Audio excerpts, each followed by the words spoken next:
Welcome back to Risky Business, a show about making better decisions. I'm Maria Konnikova. And I'm Nate Silver. Today on the show, we're talking about the Super Bowl, which was a tremendously disappointing result if you don't like seeing men crying or the Kansas City Chiefs, America's team, losing. But we'll talk about how that went and our bet. Yes, and then we're going to talk about Trump, what's been going on in the last few weeks, and kind of what the important things are to focus on, right? Where should we be diverting our attention? What should we be not looking at all? Because obviously there's a barrage of things that are being flung at us, and it's very important, as we've said over and over, to focus. And then how to find the Holy Grail, a nice apartment in New York City. Yes, good luck with that search, Nate. And after that, we will actually have a special segment for our Pushkin Plus subscribers, answering a timeless question from a listener. How do you pick a good doctor? All right, Nate, let's talk about the Super Bowl. As one of the few people rooting for the Kansas City Chiefs and betting not necessarily for a plus EV bet, but following my heart, my partners from Kansas City, I thought that game was a fucking nightmare, I have to say. I don't know. And to see, I'm not anti-Tom Brady, but to see Tom Brady gloating that he's going to keep his GOAT status for now. Patrick, I've been in a situation 19 times, and Patrick, it just fucking bugged me. I rarely am bothered by sports, right? You assume you lose half the time, and this bugged me, Maria. I like Philly. Philly's a good city. Let's say that, I'm usually pro Philly. The whole region, the whole Philly, Baltimore, sure, Maryland region's kind of a weird region. They have they have interesting accents, interesting food, right? I feel like I take that region over New England. Oh, interesting. Well, as a New Englander, I actually happen to agree. So, I'm a Bostonian who's not a huge Boston fan. So there you have it. But I actually have the same beef with Philly that I have with Boston, which is that their sports fans can be really nasty. I don't like nasty sports fans. I like people who are sports fans, and have good spirit, but don't get really mean when they win. And I don't know, Philly's not as bad as Boston, but Boston, I think we've talked about this on the show before, is awful, right? When the Red Sox finally won the World Series and reversed the curse, they were setting cars on fire in Harvard Square. What the actual fuck? Not their own cars, right? Just random cars. Sunlight up there. There's not much fucking sunlight in Boston. That's very true. That's very true, but there's not much sunlight in New York right now either. So yes, I don't like it when sports fans get really nasty, but I do like Philly, and I think that this is all good. I also don't like gloating, so I'm with you that the Tom Brady thing is a little bit off-putting. Luckily, I did not listen to you. I did not put any money on the Chiefs, so I'm good, even though you advised me to. But at least it wasn't a bet where you ever had hope. Hope was immediate. I guess that one interception in the first quarter. Yes, and by the way, dear listeners, I did watch the whole thing because, first of all, I needed to watch from the beginning because I needed to know that I won our prop bet about crying. I'm not even sure. Have we reviewed the video on this? I'm not even sure. This is so funny. So all of the sports books have called it in my favor, and Nate and I had a text exchange at the time. We had different terms. Different terms. He said a tear. I saw tears. Crying, but a tear. I saw tears in eyes, and there was even someone wiping away a tear, to which Nate wrote, so this is our text exchange. I actually, sorry, Nate, this is about to become a public record. So one of our, loyal listeners on Twitter, the moment this happened, tweeted at us, at both of us, saying, they just showed a player wiping away a tear during the National Anthem, ! And I was like, hell yeah, I know they did because I'm watching. And if a tear falls in the forest and no one is there to see it, but is they the saw man it. Crying? And so I sent this to Nate, and Nate said, saw tears being wiped, but maybe not actual tears. And I said, dude, no. And I still stand by my dude, no.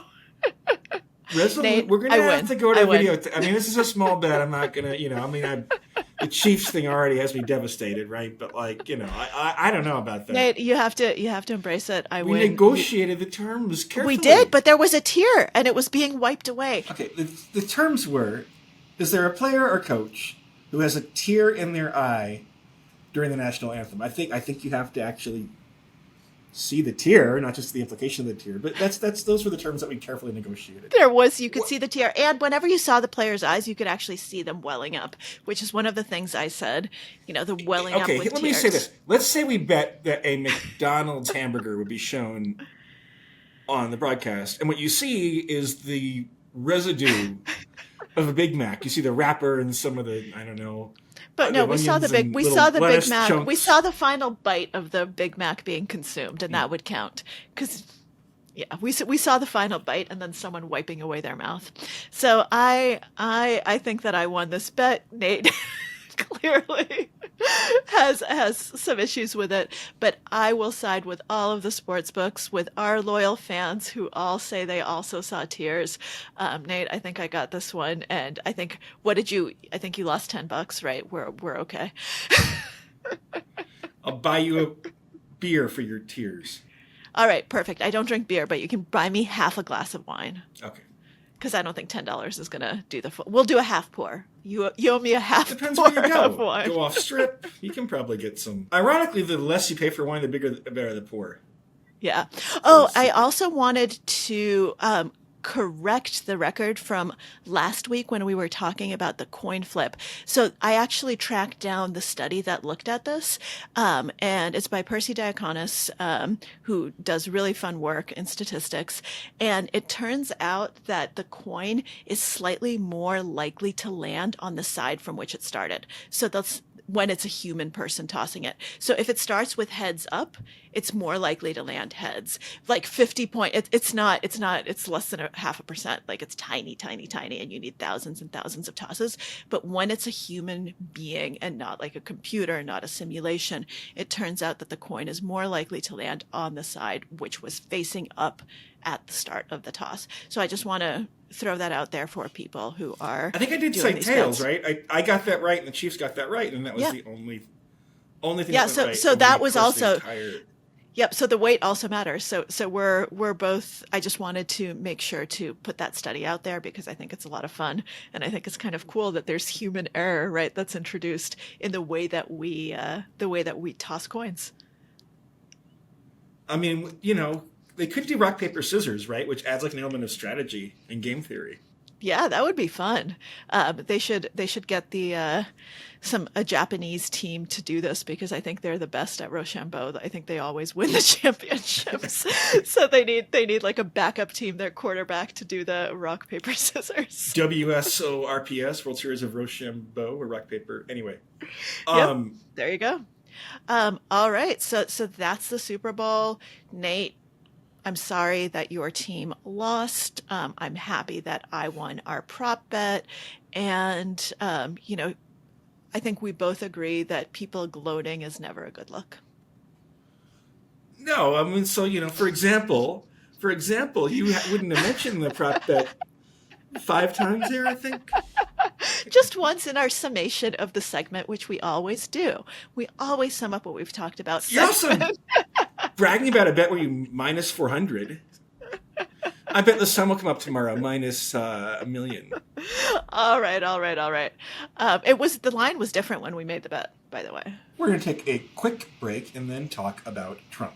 All right, so let's get to kind of the more weighty stuff here, which is what has been going on in the last few weeks of the Trump presidency. So he's been, splashing around quite a bit, trying different things, all of these executive orders, seeing what's going to stick. And as we've said before on the show, a lot of this is distraction, right? That is his tactic. How do you distract people from figuring out what's actually important and keep them just constantly putting out small fires so that when the big one comes along, you kind of just let it go. So let's talk about what is actually important to focus on and what we can ignore for now. So maybe as a start, Nate, let's just talk about some general heuristics, some good rules for choosing what to pay attention to.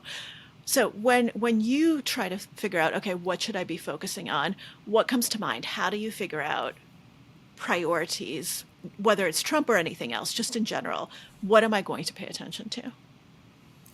Well, my process is weird because I'm thinking about like what things can I write about, and also I have this kind of like disdain for like the daily politics crap. Like I never watch cable news, right? I read the newspapers, I guess, or read the digital version of the newspapers. But like, so to me, it's easy to say like the thing that gets partisans riled up on like X, Blue Sky, whatever else. Like, don't pay attention to that, generally speaking, right? Because they are trying to like, it's like following you're the Yankees or your favorite baseball team, where it's like, yeah, there's got to be a headline every day, and like it probably isn't that important in the grand scheme of things. Yeah, I think that that's actually an important thing. I too try to kind of stay away from daily news because it's really, really easy to get completely kind of caught up in this attention hijacking, right? And like the culture of momentary outrages. Oh, he said this happened.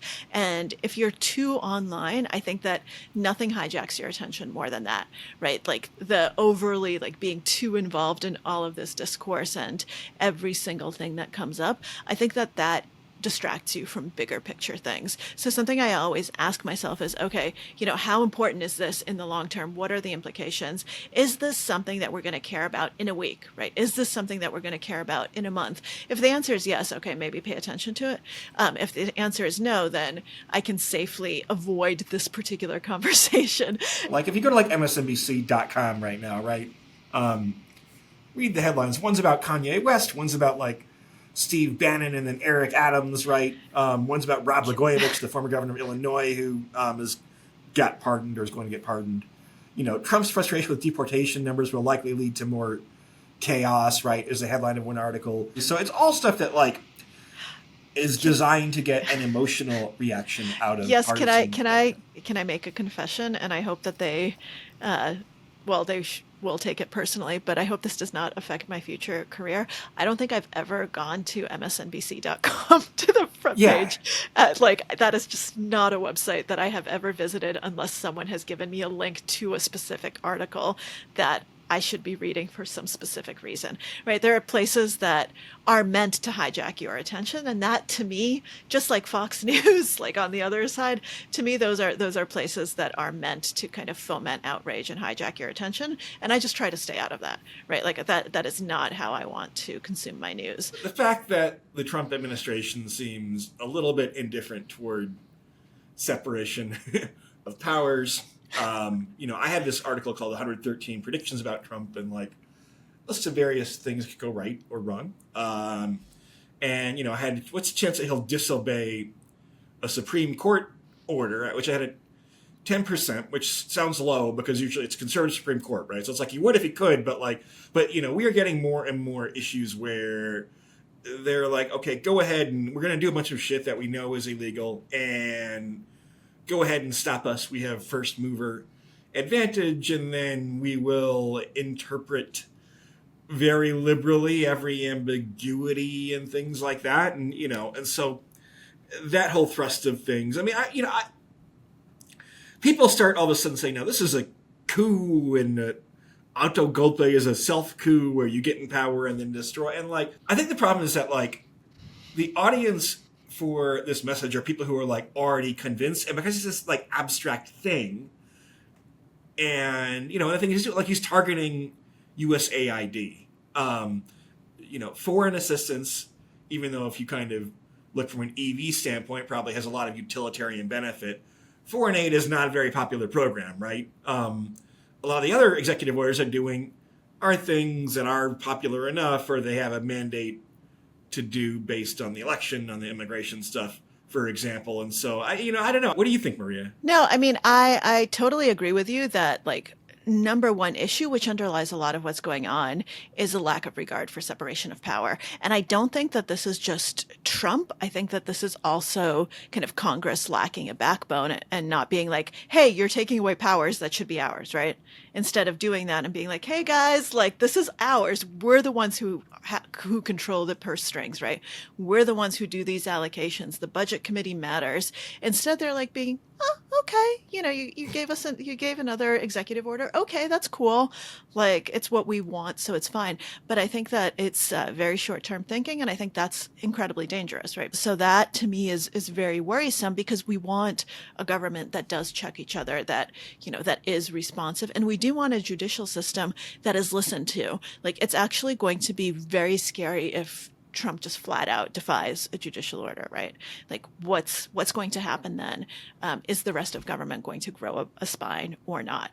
So I agree with you that that is very important. And but there are other issues that I think are part of this, that I think are also worth paying attention to. I actually think that cutting the funding to USAID is a major issue, and not good, because you can obviously frame it in, oh, like, we don't care about, we only care about America, right? America first.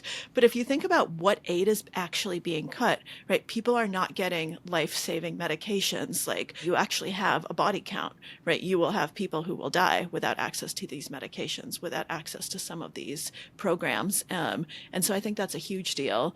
And people are just looking the other way and saying, well, I don't care. It's not me.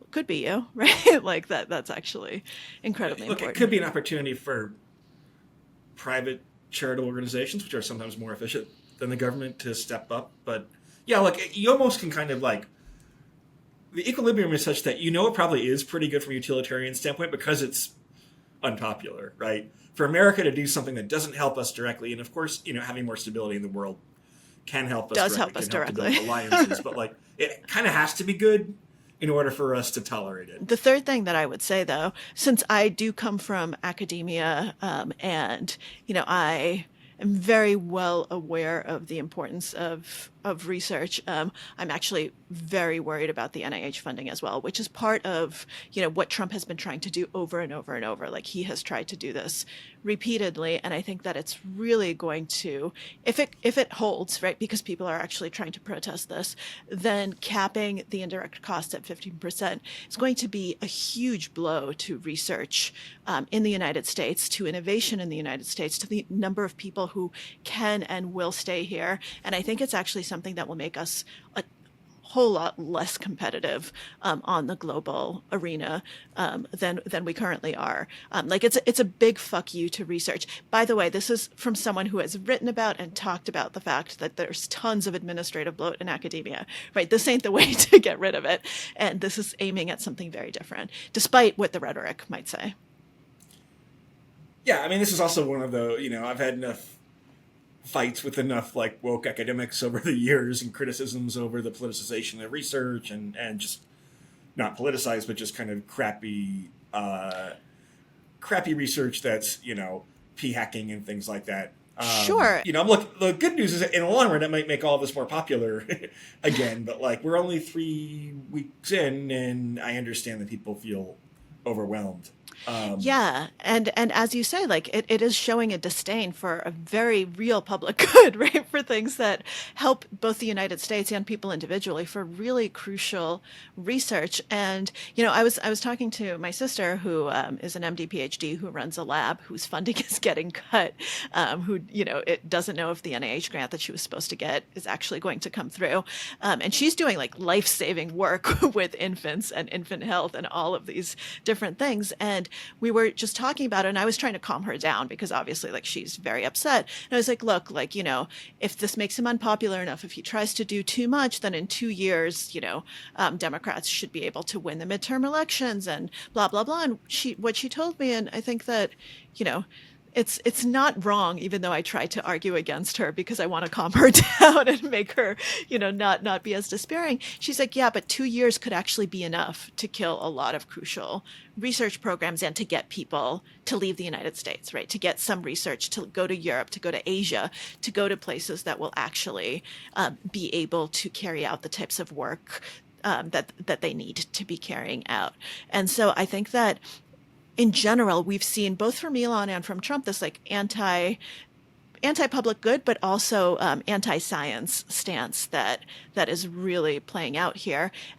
And it affects not just science, right? One of the reasons that that the NIH was so important was because federal funding actually helped a lot of other research go forward that wouldn't have otherwise been able to go forward, because private corporations tend to, give a lot less money and tend to have a lot lower limits on that overhead, and the universities were able to kind of make up the shortfall because they had NIH funding, and this helped funding in the arts, right? Funding in areas in the humanities that won't otherwise get funding because there ain't much money for them. I mean, look, maybe forcing people to be more efficient isn't such a bad thing. This isn't efficiency. It's like, it's already incredibly efficient, is what I was telling you. Even though, academia, like I said, academia is bloated. We started this conversation. I am very anti-academic bloat, but this isn't the way. This is like taking a hammer and being like, let me just crush academia. And I think you agree with that, as opposed to saying, like, okay, let's figure out where inefficiencies are. It's the opposite of what we talked about last week with the FAA, and like how you were saying, well, just throwing more money at it. And I was like, no, don't throw more money at it. Try to figure out how the money's allocated. How do we do this more efficiently? Here, it's the exact opposite. It's just saying, well, let's just take money away. And there's money that cannot be taken away. There are entire departments that are going to be shut down, entire universities that actually cannot have a research program without this. Sure, like a Harvard, a Yale will probably be fine, even though the research is going to get worse because they can figure out how to deal with the shortfall. But schools that aren't like that are not going to be able to. Was it 80,000? Look, use that money. Hey, they do. That's the thing.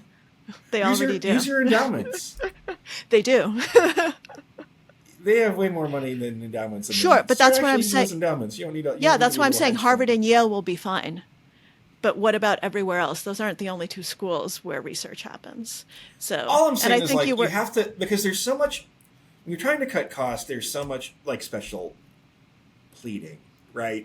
You can always make an exception for this program or that program. And so I think strategically, like the notion of like ripping the Band-Aid off, and if you're trying this isn't ripping the Band-Aid off, this is cutting off the arm. And I think we will see that. If this actually holds, I am willing to bet that research in the U.S., advancements in the U.S. as an innovator in any field of science is going to just go away.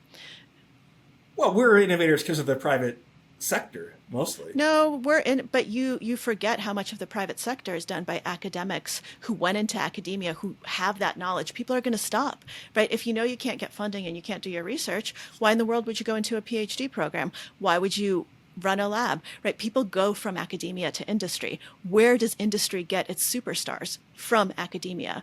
Where is that pipeline going to go if we don't have funding? They are going to go abroad. They are going to places where they can do their work and they can do their research. So I think that you need to think more strategically, more long-term about this. And I think you actually agree with me because you agreed with me at the beginning, and right now you're just disagreeing for the hell of it, which is never a good reason to disagree. I think there's a big believer in mean reversion, right? And I don't think you can take these 3 weeks, which have been dramatic and have been in some ways very effective for Trump, far more well planned from an effectiveness standpoint than his first term. I don't think you can extrapolate that forward. Well, I hope not. But so like I said, it would be great if this were temporary, if we can't extrapolate it forward. But I'm just saying, as it stands right now, what are the things that our question is, what should people focus on? What's actually important and not distraction? I think that this is important and not distraction, right? People actually need to focus on this so that it will reverse, right? So that it will revert, so that people realize that this is an important issue, unlike a lot of other things. So what we're talking about right now is how to set priorities, how to focus on the things that actually matter. And I think we both agree that this is something that actually matters. Once again, the easier thing to do, the lazier thing to do is just look at the talking points and be like, yeah, I agree with that. Yeah, cut bloat. Yeah, yeah, this is all good, right? That's just a very lazy intellectually way to look at it, to look at the talking points that are being thrust at us and just be like, okay, yeah, that makes sense. Of course, right? That's the point of talking points. So I think that as we prioritize, as we think about what should we pay attention to of the last 3 weeks, separation of powers, USAID, NIH and other science funding. I think these are three things that actually matter. And there are a bunch of things that don't matter or that won't matter or that will be reversed. Like, I don't actually think that the birthright citizenship is that important because that's going to get blocked, right? Like that is, and if it doesn't get blocked, like, holy shit, then we have much bigger problems, right? Because that's unconstitutional. Yeah, look, there's a so I would say that, Trump has some degree of mandate on immigration stuff and DEI stuff. And so that stuff's not that surprising. It doesn't seem to be generating that much outrage. Even some of the, trans stuff seems to have a relatively muted reaction. I mean, I don't know who's reacting to anything, really, right? In part because there are these issues that are like cultural touchstones that, like, you can read some mandate into how the electorate voted. Then you have these things that are like these abstract, very bad things that people like you and I might say are the highest EV concerns, Maria, right? And then there's like this third bucket of like distractions, like the Elon Musk, like Nazi or Italian, what are we calling it? Salute, and just like the stupid shit Trump says from day to day, and the owning the libs stuff, and like, and it's like the problem is like the most, the tariffs are like important economically. But, like, the tariffs are like, okay, if you want to be Machiavellian about it, then, like, let Trump implement these tariffs and, like, fucking cause inflation and fine, you're going to lose popularity, right? So it's, like, not like, I don't know if you want people, like, marching in the streets against tariffs exactly. It's hard to know. I think they're playing a pretty effective tactical absolutely. game of, like, they're crushing not it. giving Democrats things that are, like, big. I mean, there are things that they're on the wrong side of public opinion, but there are things that are abstract and hard to actualize, right? And there are things that are right that outrage Democrats, but it just kind of, I don't know. It's been, what I would say for Democrats is like, it will get worse for Trump. It may get worse for people who don't like the things Trump's doing, but like, he starts out less popular than any president except for his first term. Now, it's a little bit of an exception because, like, he was president before. He's kind of a continuation. So he is more popular. I mean, he is net popular now, right? But, like, that probably won't be true in 6 months, 9 months when, and having a little patience, I don't think Republicans can, like, blame Trump for, like, planes literally flying out of the sky 2 weeks into his term.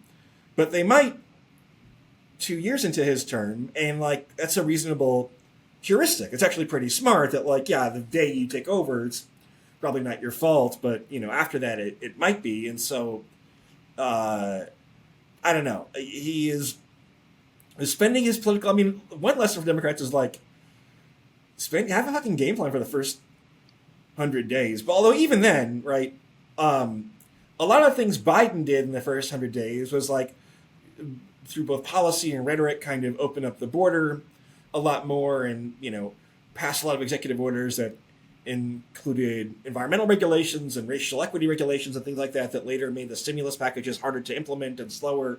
So, like, a lot of things that were kind of hidden from the public eye wound up costing Biden and Harris down the road. And so maybe Democrats could take, like, a little bit of a lesson from that, right? That Trump is pushing a lot of buttons, not knowing where all of it leads, and the consequences might not be clear until a year, 2 year, 4 years from now, but like he's running a lot of liability.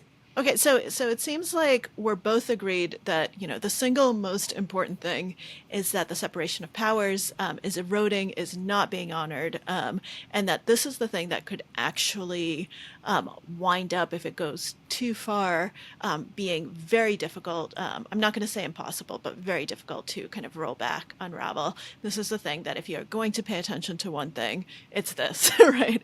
That we need the separation of powers to be honored. USAID, NIH funding, all of these things also important, but separation of powers, if we're gonna say one thing to focus on, it's going to be that. I agree. And then, in terms of like what not to focus on, Trump has always been very good at having distractions. I think some battles were lost in public opinion with respect to like immigration and things like that. And the goal there is probably to try to rebuild public opinion from the ground up. But like if there's any issue on which Trump like had a mandate, it's immigration. And inflation, which is actually kind of fucking up by implementing tariffs. That is absolutely true. Also, egg prices are not doing anyone any favors. Let's take a break and talk about housing. Nate, last time we spoke, you were looking for an apartment in New York City. First of all, wow, like I never thought you would leave your apartment.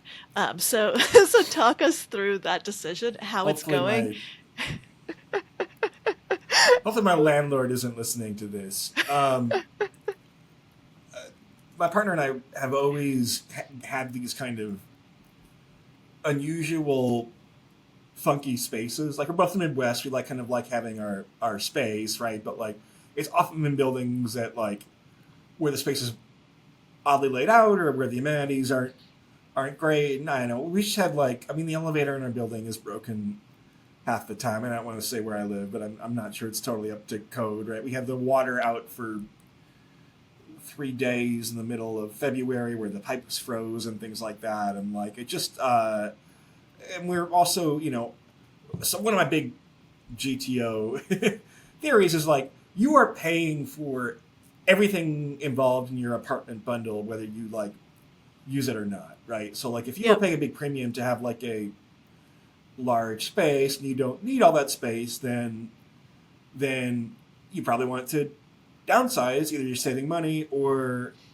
in our case, I don't think the goal is to save money, but just to have to stop creating all these amenities for space, because our amenities are not very good. And also just there's shit like the fact that because the building is pre-war and old, our heating bill is really freaking expensive because it's very inefficient to heat and cool the building and things like that, right? And if you have days where the water isn't working, if you stay in a hotel, you can deduct that from your rent, right? But that's a big. So anyway, that's the, and also we feel having a new neighborhood is exciting. There's some degree of diminishing returns. We've been in the same place for 12 years now, and New York's a big city, right? Neither of us work at a permanent location, and so therefore that should make you relatively indifferent toward where you live within reason. Literally I kind of I just made a little map of 15 points that we visit often, right? From friends' places in Brooklyn to our favorite restaurants like the dentist to sports arenas. The airports are really important. I travel a lot. Sure. And so are you more convenient to at least one or two of the three major metro area airports in New York? That kind of thing is important. And we kind of discovered that actually basically anywhere within the lower half of Manhattan is kind of equally convenient to the places we need to go. And so therefore go ahead and pick the neighborhood that you might find interesting. We've been gravitating a little bit toward the east side. I don't want to jinx anything by saying properties that we may or may not be in the midst of applying to now. And this is just for a rental, by the way, we're not buying. But yeah, it's trying to figure out what things do we actually value, and then what things do other people value that we don't value as much, right? We looked at one place in Chelsea. It's this ground floor apartment, kind of this brownstone that has this very attractive dining living room area with an outdoor courtyard, right? And then you go down to the basement where the bedrooms are office hour, and it's kind of dreary, right? But you can imagine for a certain type of person that likes to have a lot of house parties, right? And we've arrived in a certain kind of perfect Chelsea flat for this exact purpose, but it's not as nice as the perfect Chelsea flat in terms of the living areas and things like that, which is kind of where we spend most of our time. So it's if that's someone else's dream, then even though we would, if we got that place for free, we'd be very happy with it, right? But you don't want to pay for someone else's dream because it's factored into the market price. No, that makes sense. I think it's a really important point to say what is to know what's important to you. What do I want to pay for? What do I not care about paying for?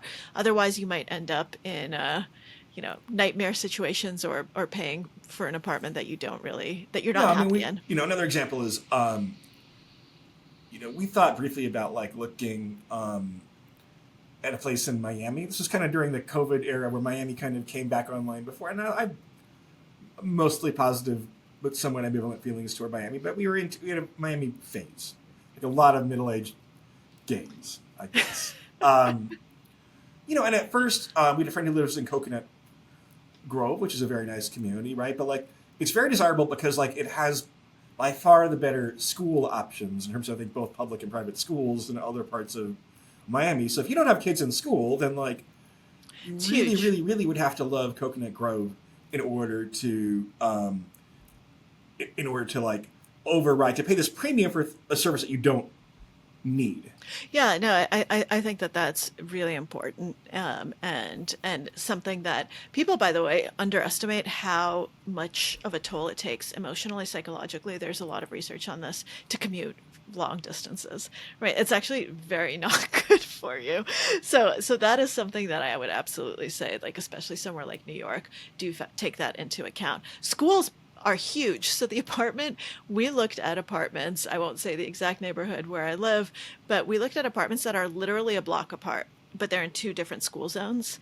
And the price difference was insane, right? Like it was an order of magnitude, and we don't have kids. Like, it doesn't really matter. I was like, screw this, right? Like, did that, but it's one block apart, literally, same size, same everything. And so I think that small things like that are actually quite important and can be game changers if you're looking at an apartment in a smart way. I don't know if you've had any nightmare apartments, but I've had one nightmare apartment where should have known, right? If something is priced in a way that makes no sense, there's probably something that you don't realize. So I was able to rent a 2-floor garden duplex, parlor garden duplex in the West Village on West 11th Street within my budget. Like, I was like, holy shit, right? Like, you can never afford something like this. Turns out that the building was basically condemned, there were mice in the walls, and just like running everywhere. There was no insulation, so in the winter, like, the wind just like literally went through the apartment. There was mold everywhere, so we did an air quality check and like realized that holy shit, like the stuff we're breathing in is really not good. And then the building ended up being gutted after we and our neighbors left. So if the deal is, this was before I wrote The Confidence Game, but if something is too good to be true, it probably is. So do your due diligence. Yeah, and the reverse, I mean, sometimes people put something on the market and just overestimate the demand for it. So you can have things that are priced irrationally high, but like there's not really bargains relative to the overall demand function of the city. Absolutely. And I think that it's also the case where you're probably not going to be able to time the market, right? You will either get lucky or unlucky, because especially in New York, places don't sit around. Sometimes they do, right? It could be in a really horrible market, but oftentimes the best case is to just go for it. My two best rental apartments that were both tiny, but like they were just ridiculous deals that enabled me to live in parts of New York that I never would have been able to afford as a 21-year-old moving to the city. I saw them before they hit the market, literally. I was the first person to see both of them. One, the guy reached out to me because I had posted on Craigslist. This was back in the day when Craigslist was a big thing. I was a senior in college, made a posting saying, hey, like, does anyone know of a, studio apartment in the West Village? This is my budget. And this guy just reached out. He's like, it's not on the market yet, and I ended up getting a bus, like the Chinatown bus, from Boston to New York to see this apartment, and just gave him money right away, and ended up signing a lease that was, started 2 weeks before I needed it to start, but like, the apartment was $1,000 a month, by the way, in the West Village. $1,050. The West Village, Staten Island? In the West Village. Manhattan? In the West Village, yes. It was on Perry Street. The guy who... Oh my gosh. The guy who actually... It was, Perry and, like, it was premium. It was between Bleecker and Hudson. Like, just absolutely premium location. It was the parlor floor, so huge windows. It was tiny. It was less than 100 square feet. It was 90 square feet. That was Wait, 90 square feet? Yes, it was 90 square feet. So that was the trade-off. I lived in a glorified walk-in closet, but man, I was happy to wake up in that walk-in closet every single day. Yeah, my bed was lofted right under the ceiling, and I had like this rickety ladder that I had to climb up to make Like a it capsule up. hotel, as I call them in Exactly, exactly. But it had a full bathroom. It had a little kitchen. Like it wasn't. It was all in that one room, right? Like it was a mini fridge. You know, it wasn't. But it had a stove. It had everything I needed. And I was, I was 21 years old, and I was in the West Village, and I was so thrilled to be You're able to baking have and the that bread catches apartment. on fire. I mean, but look, if you don't need space, then don't pay for Yeah. space, and like. And at that point, I was still working in an office. I wasn't working from home, right? This is when I was working in advertising as a copywriter. And I was very not happy at my job, but hey, I had a great launch pad. Good luck, Nate. I hope that you are able to get one of the apartments that you want. I hope so And too. I, Yeah. I will look forward to a housewarming in a wonderful neighborhood that you are excited about and that you get to explore. Absolutely, man.